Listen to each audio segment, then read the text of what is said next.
Welcome to week 4 of We Are the Church. Now let's act like it. This week we're talking about acting with creativity because as the church has expanded, which we talked about last week, starting in Antioch, moving out from there doing the missionary journeys, they've come to a problem.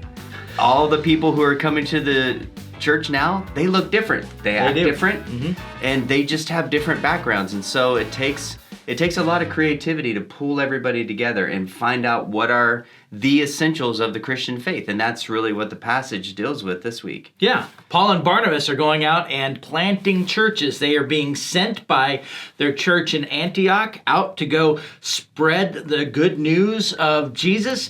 And they go out throughout the countryside planting churches everywhere they go. And they started in the synagogue in each city that they went to, and they shared about how Jesus fits into the story of God that they would read in the Old Testament, and how he is bringing about all of the things that God had planned since the beginning. But as they moved outside of the synagogue, they were finding they don't really care what the Old Testament says. We got to find a new way to talk about who Jesus is and why it's important. They get to where they're just telling anybody that will listen about their Jesus. Absolutely. So, you find them in different cities, and they get in trouble, it seems like, everywhere they go. They cause a big uproar. They are destabilizing the economy, and they're really shaking up the status quo. So as they're going out and as they're reaching these people, there was folks that were coming along behind them and going, oh, well, it's great that you got this whole faith and grace thing, but let me tell you about Moses and Judaism and circumcision as an adult. And so these guys are just really messing up the churches that Paul and Barnabas are leaving behind with, hey, Jesus is sufficient for salvation. And then folks were coming in behind him and going, but if you want to be super Christian, you should do all of these rules that we have in this book. Now, it does make sense because, well, Jesus is the Jewish Messiah. If you want Jesus to be your Messiah, maybe you should be Jewish.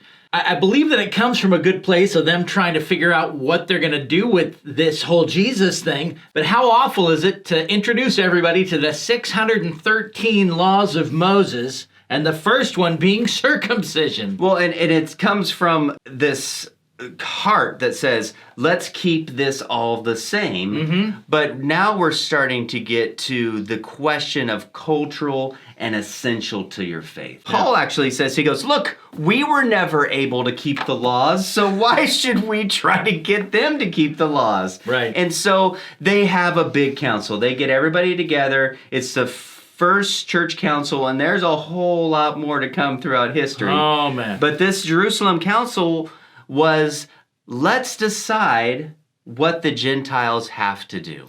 They all want to hear from Paul, who's been out there doing it, and Peter. Right, because who's been out there doing that. They're both reaching Gentile groups. They want to find out, they want to hear, they want to go, what does this conversion look like? Based on that, what are the things that we want to require these new believers to do? Right.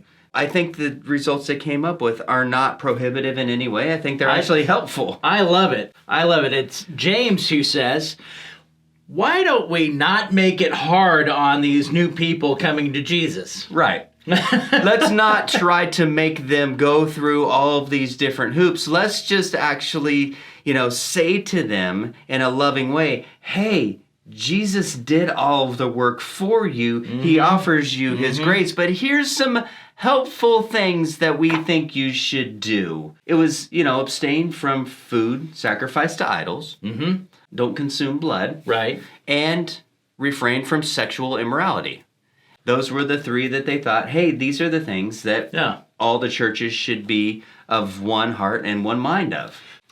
So sexual immorality is actually a term rabbis would use. It's a kitchen drawer term, which means all the stuff that the Old Testament taught us about our sexuality, we ought to do that. So they decide that this is going to be something that is characteristic of the church. So you have to look back to see what that means, but that's part of the interpretive process because, the scripture, the Old Testament scripture, the Hebrew scripture is still an important part of the church because none of the New Testament's written down yet. Which pretty much means that you should have sex with the one you're married to.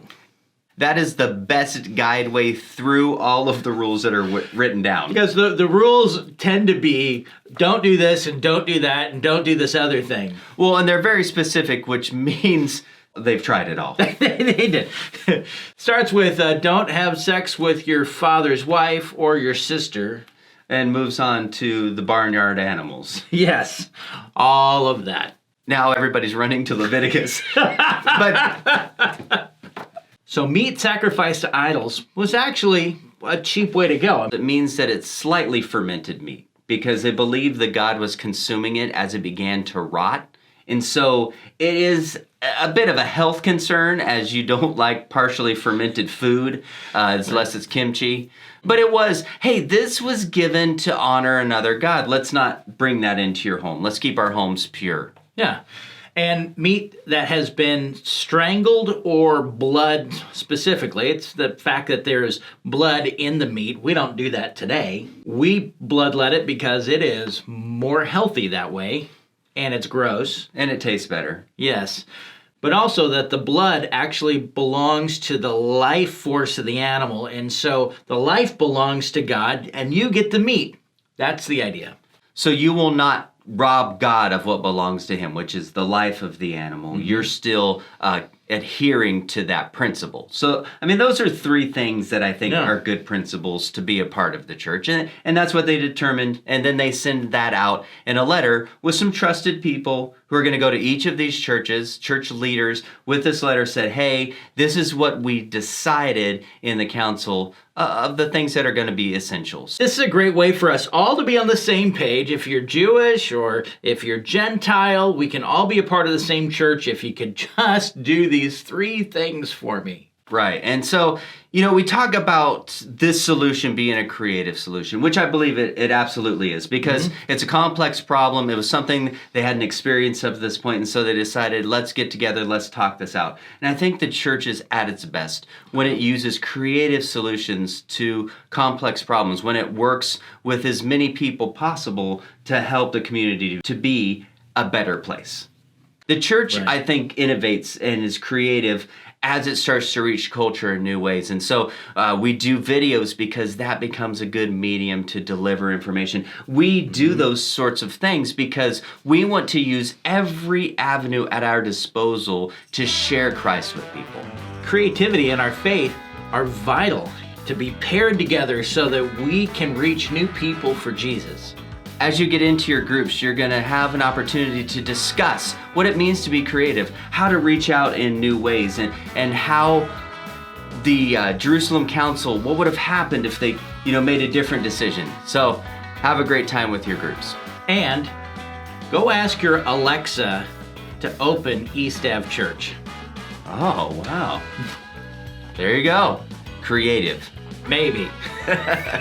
Or annoying.